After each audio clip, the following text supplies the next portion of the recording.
Hey YouTube, how's it going? So if you haven't been here before, my name's Adam Williams and I just want to welcome you to my channel. Now today, I want to talk to you about a topic that doesn't get discussed all that often, but it's something that all rollerblades have to come to terms with and will experience at some point, and that's skating on your own. Now we all know that one of the wonderful things about rollerblading is the community. It's meeting new people, it's skating with friends, it's having those experiences in groups, and that's something that I've always been drawn to. When I was younger, I always found it really hard to skate on my own. And I think a lot of that came from the fact that I would get really pumped to skate from the people that I was skating with. I'd always find that if I was going to lace a new trick or I was going to get a trick that I already had dialed in properly, the time that I would achieve that the best would be when I was around my friends. Now, I'm not stupid to think that you can always skate around your friends, and I think that was something that really dampened my progression when I was younger. But as I've got older, I've become a bit more kind of comfortable in my own skin and comfortable in my own company, I actually find that skating on my own, it is pretty decent and it has a lot of pros. There are some cons, of course, but today what I wanted to do is share with you my 5 tips to skating on your own and getting a good session in no matter what. So my first tip, and to be honest, I kind of find this one the most important out of the lot, is that you should set yourself some goals to achieve when you skate on your own. When you skate in groups, you tend to find that when you're out there, you'll see a friend do a trick or you'll see someone at the park do a trick that you haven't done before, and that really inspires you to try that trick or try a variation. Now, when you're skating on your own, it's not as easy as that. There isn't anyone else there to get you going, and there isn't anyone else there to inspire you to try a new thing. So one thing I always do is before I go out, I'll set myself a trick list or goals that I want to achieve over the course of my session. Now this could be anything. This could be new tricks that you want to dial, or it could be that you have certain tricks that you feel you need to get more consistent on. Skating on your own really serves yourself well to getting those bits and pieces done. So I would always say set yourself some goals, and if you can, don't leave until you've achieved them. It is one for sure way that I find that I can progress, is that when I'm on my own and I set myself goals, I can just get out there and I can keep trying and trying until I get that trick. And I would say you should do that too. My second tip, and I guess for some of the old heads, it might not be something that they want to do, but I really kind of urge you to do this, is set up a camera. Film the tricks that you're trying to do. What this will do is this will serve as a way for you to stay accountable to the goals that you've set up. Since getting back into skating, having my camera with me all the time, filming the tricks that I try, whether they're good or bad, it really helped me to be more accountable to what I'm trying. Whether I'm with a group or on my own, I always go with a set of goals that I want to try and achieve. And I think in the times when people aren't there, you don't have eyes on you, so there's nothing driving you to nail that trick, become more consistent with a trick, get it right exactly how you want it. Having a camera there, that becomes the eyes. It becomes the thing that's watching you all the time to make sure that you actually achieve what you're trying to achieve. So, take a camera with you. Gives you that accountability, gives you some proof for you to look back on what you've done, but also it gives you the opportunity to analyse that and break it down. A camera is a huge thing in progression, and I really urge anyone that is looking to progress to take a camera on a skate.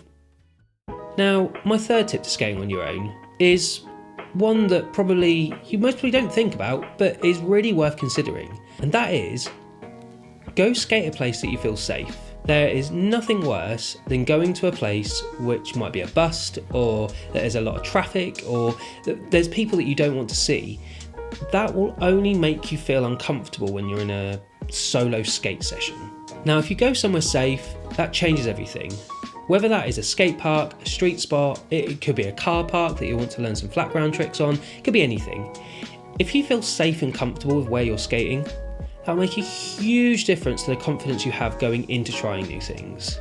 I know from my own experience over the last 8-9 months that the times that I go and skate places which I am not 100% confident in or haven't visited before, there's an air of uncertainty that I have in my mind when I'm there. When I go to a place that I know is safe, a place that I feel secure and calm in, makes a huge difference to the way I skate, and I do find that I tend to achieve a lot more when I do that. So if you're going to skate on your own, always go somewhere where you feel safe. It makes a huge difference. And I guess my tip number 4 kind of goes hand in hand with that. If you're skating on your own, keep your session chill. Like, don't go out trying to drop hammers on your own. We've all been there when we've been at skate sessions, whether that's on the street or in a park, and someone gets broken off. It's a horrible thing to watch. But one of the benefits when you're skating with friends and you get broken off is you've got friends around you to help you. So keep your session chill. There is nothing worse than getting broken off and being on your own and not having anyone to help you. Nobody needs that, and that's just another stress to add to your session that you just don't need. So yeah, keep it chill. And then finally, this is something that I do because I find it really helps me, and that's I listen to music when I'm doing a solo session.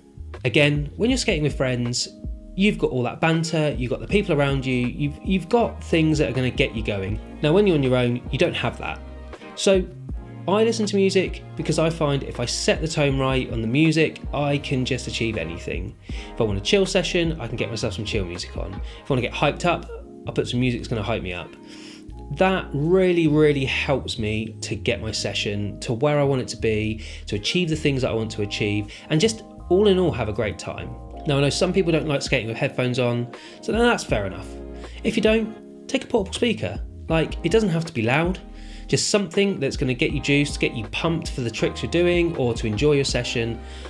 I think music is a really invaluable thing. I don't skate with music when I'm with other people because I feel that I just want to talk to other people when I'm skating.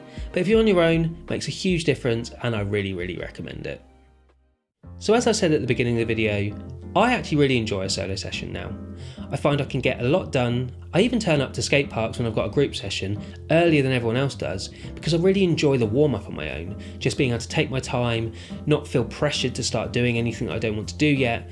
I find that really helps to kind of build the session up and get going. But I also really, really enjoy skating on my own. I progress loads when I skate on my own, and I move forward with whatever that is, whether that's consistency or new tricks or just the ability to flow. It makes a huge, huge difference. And I think the biggest thing is these 5 tips, I haven't known these for a long time, and I found it really hard as a youngster to skate on my own. But by using these, this has made a huge difference to the way that I skate. I am comfortable to skate on my own. I do have a set of rules that I try and stick to, and I'm not saying that you have to have all of them, you could just use one of them. But it's made a huge difference to the way that I skate on my own, and I really do feel like it can make a difference to your skate as well. So they are my 5 tips to skating on your own. I'd love to hear what you think of these. Have you got any more that you do? Anything that you want to add to it? Drop a comment down below and let me know what you like to do on your solo skates. But until next time, as always, if you did like this video, hit that like button and hit that notification bell just so you get updated every time I upload a new video. And if you haven't already, subscribe to my channel. I know a lot of you that watch my videos aren't subscribed, so it would really mean the world if you just hit that button and just come along for the ride. But anyway, I'm waffling, so I'm just going to say until next time, stay safe, keep rolling, and I'll see you in the next video.